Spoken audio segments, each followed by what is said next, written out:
G'day everyone, welcome to Two Wheel Workshop. I'm Brody, and this video is going to be a review of the Seig SC3 mini lathe.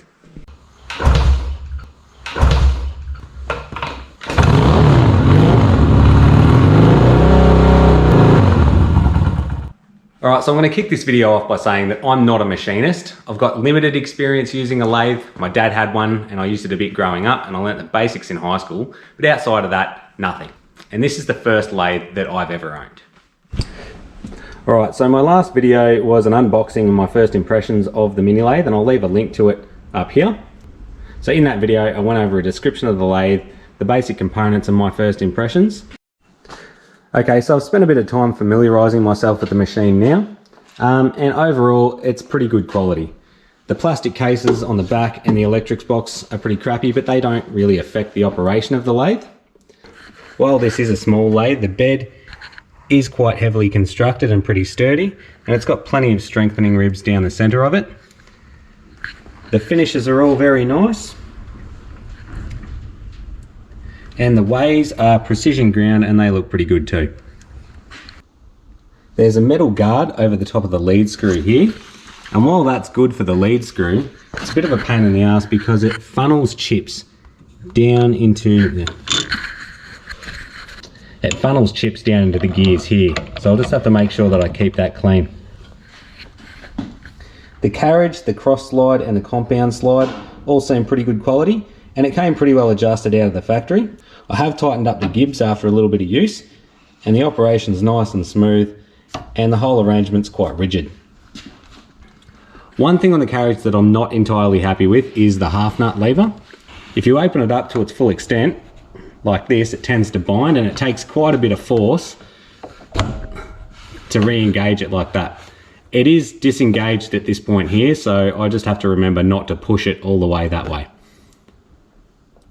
So this is the tailstock. It's got a cam lock, which makes it nice and convenient. It's also got metric graduations on the spindle, which make it great for measuring depth. There are a few bad points that I want to point out though. It comes adjusted from the factory, and it's adjusted pretty well, but once they've done that, they've just kind of painted the whole arrangement. So you can see here the dovetail and the tracks that it slides on have been painted. Same with the locking screw. So if I was to ever want to adjust this, I'd have to pull the whole thing apart, clean all that paint off and start from scratch. The tailstock spindle's got an MT2 taper, but it is quite short, and as such the tooling that you use with it has to have quite short arbors as well. Now if I fit this chuck and I wind this back and I try and get it on zero,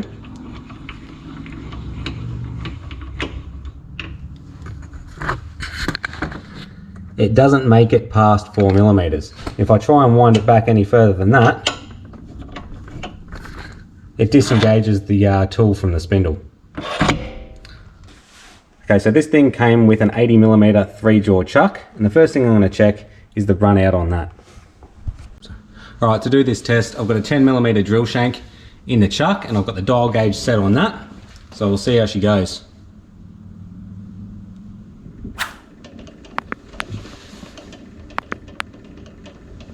Alright, that's 0.05, 0.06 of a millimetre. That's not too bad. That's well and truly good enough for anything I'm going to use this for, so I'm pretty happy.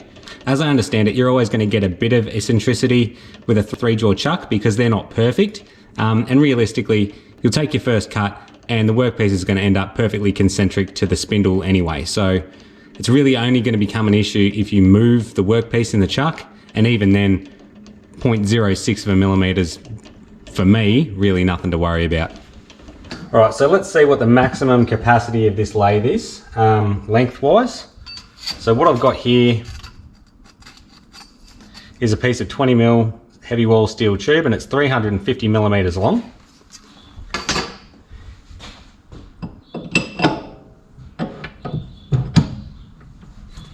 Alright, and that's the longest workpiece I can get into this lathe with the live centre and having the tailstock fully engaged on the bed. Alright, so we'll see how this thing goes turning steel, and also check how well adjusted the tailstock is from the factory.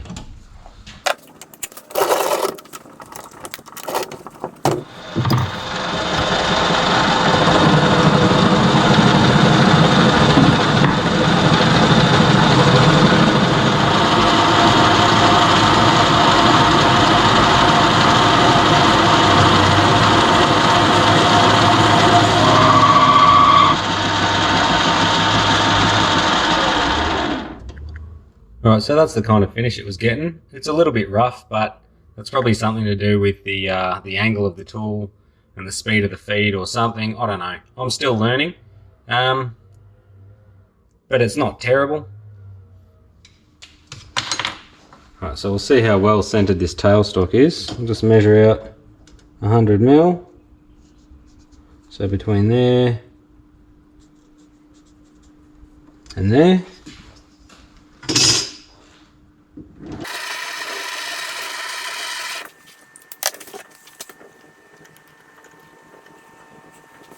So at this end we got 19.7 mil.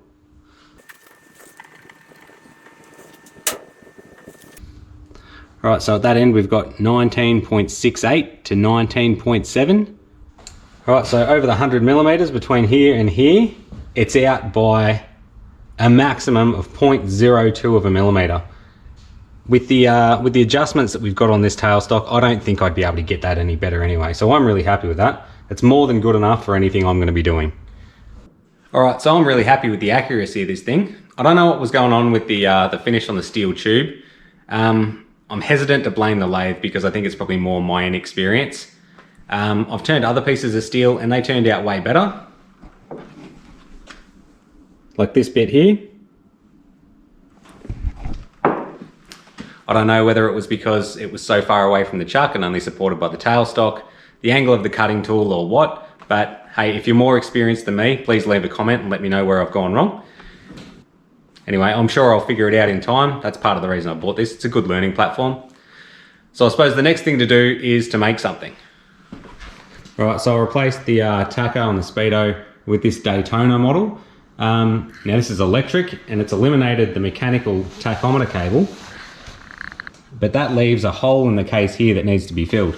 So I've done the really dodgy thing of removing the bung off the cable, chucking a bolt in it and throwing that in there. So my first project on the lathe is going to be to make something that looks a bit better to fill this hole. Alright, so here's the bung here.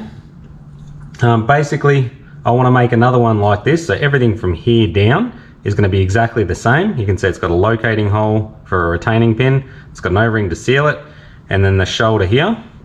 And the only bit I want any different is from here up, so I'll probably have it about this long and then just bevel it at 45, have it just nice and clean and simple. So I've done up a drawing of what I want with some measurements on it. So this portion here has a diameter of 14 millimeters. The retaining pin hole is 15.5 millimeters from the shoulder. The O-ring is 5 millimeters down from the shoulder, and that whole bit is 27 millimeters long. The cap is 20 millimeters in diameter, and I'm just going to make up this bevel as I go.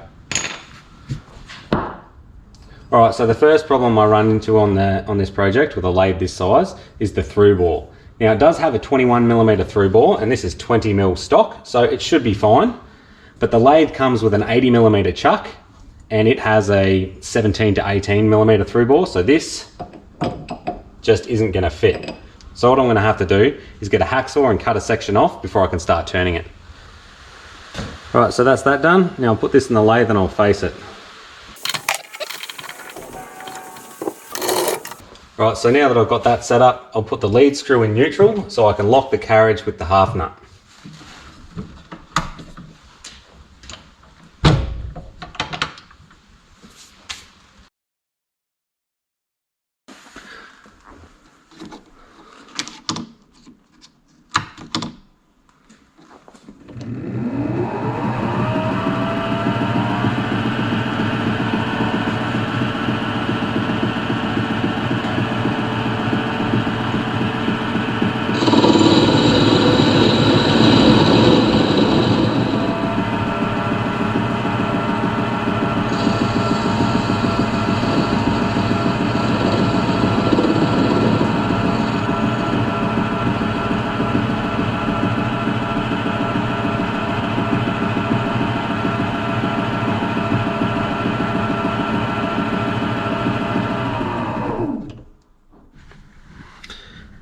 Right, so there it is. You can tell I don't have the tool perfectly centered because there's a tiny little bit of metal protruding there.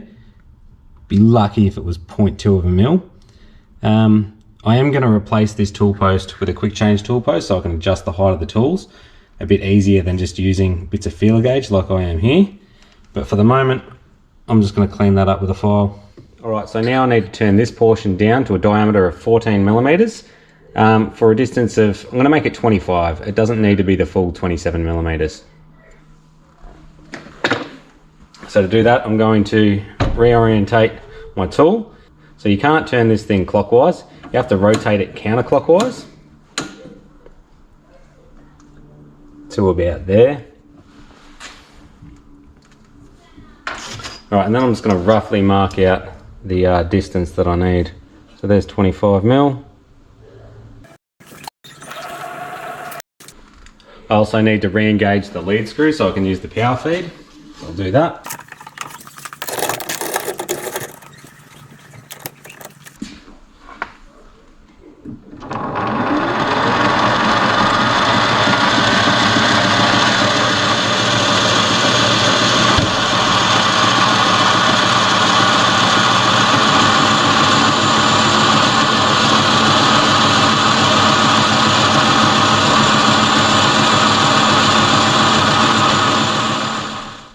Alright, so I'm taking off 0.25 of a mil per pass, which is reducing the diameter of the stock by 0.5 of a mil each time. And I've got it spinning at what I think is about 1000 RPM. That's another limitation of this machine. It doesn't come with a digital readout. There is an auxiliary port where you can plug in an aftermarket one though. Alright, so let's have a look at how accurate the index marks on these hand wheels are.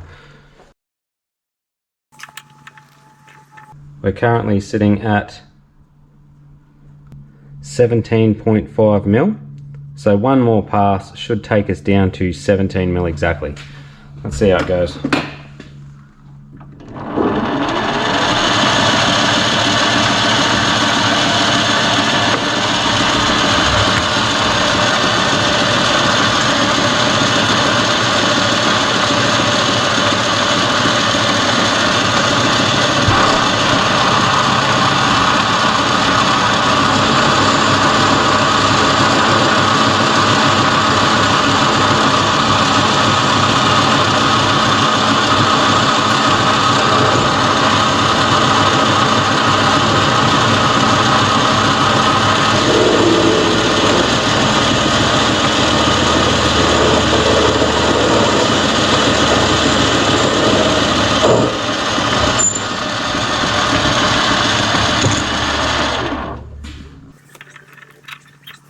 There we go, pretty much bang on.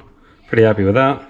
Alright, so the next thing I want to do is put a groove in this thing 5 mil back from this shoulder for the O-ring.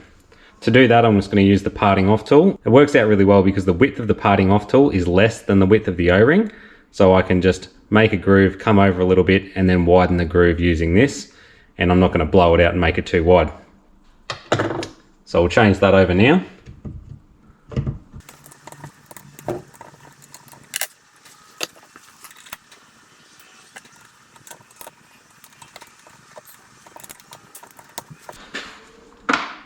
I am definitely going to buy a quick change tool post for this thing.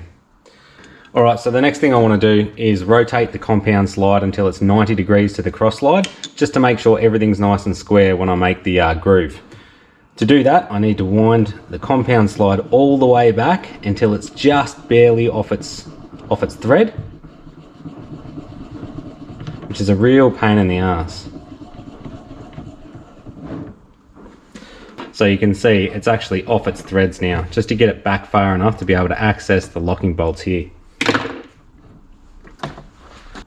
Why they couldn't have put these bolts outside of where the compound slide is, I don't know.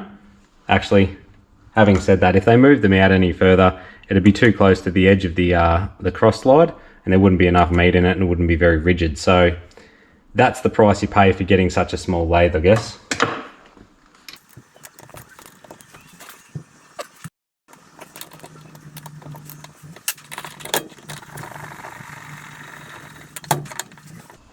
Alright, now I know everything's square.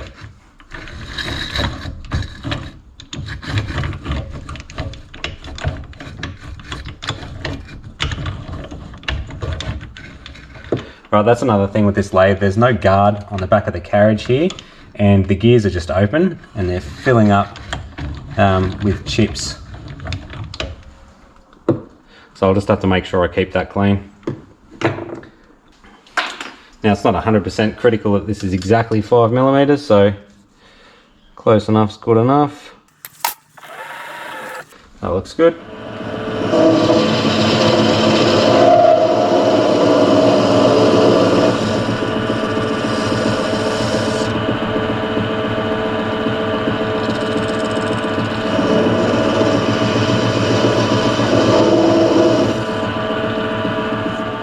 Right, so now we'll turn it around in the chuck and I can clean up this other end, face it and put the bevel on.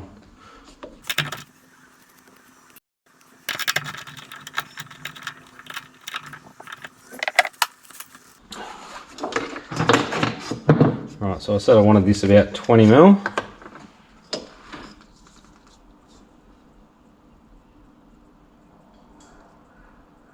That gets us down to about there. Once again, this isn't critical, this is just aesthetic, so I'm not overly concerned.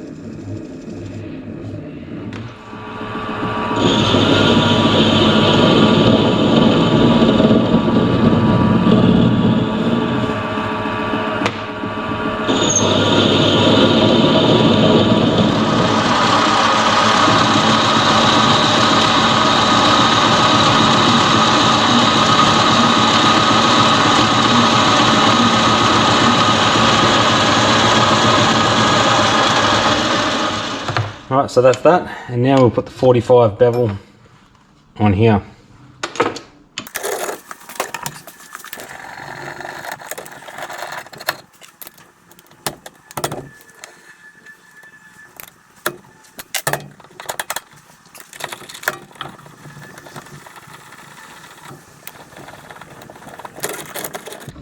Alright, so this is really showing up the limitations of such a small lathe. So in order to get the tool into a position where I can actually take this cut, I'm going to have to move it to the other side of the tool post.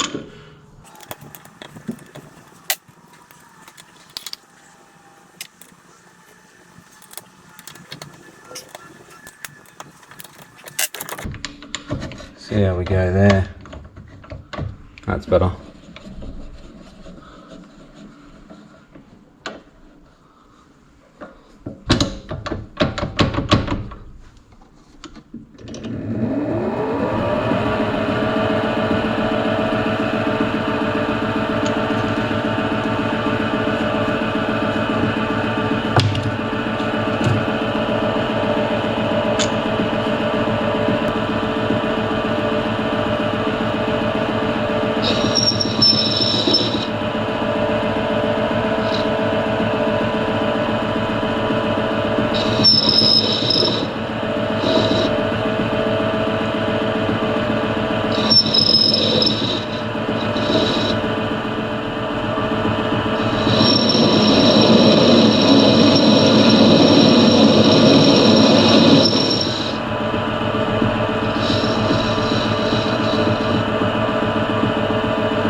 So here it is. I'm really happy with that.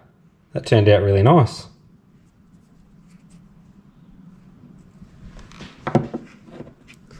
It looks a hell of a lot better than the piece it's replacing.